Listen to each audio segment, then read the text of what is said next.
চলো প্রথমত শাড়িটা আগে দেখে নিই, তারপর আজকের একটা স্পেশাল মোমেন্ট শেয়ার করব তোমাদের সাথে। এই শাড়িটার একদম নতুন, যেটা আমি আজকে প্রথমবার পরবো।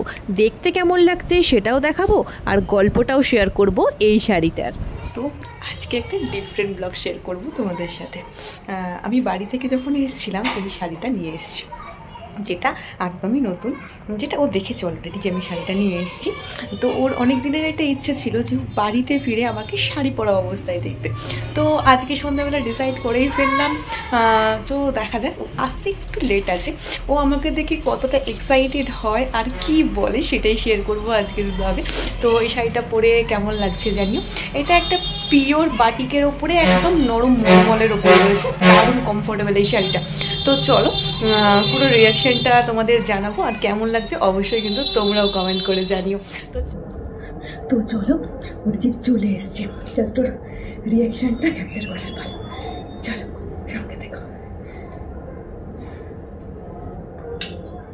তো তোমরা দেখতেই পাচ্ছ ও বাড়ি চলে এসছে। তো চলো এবার ওর রিয়াকশনটাই দেখে নিই।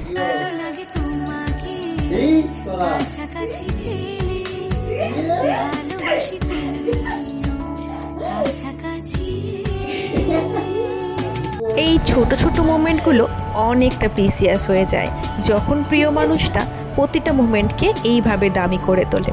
তোমাদের কেমন লাগলো অবশ্যই জানিও।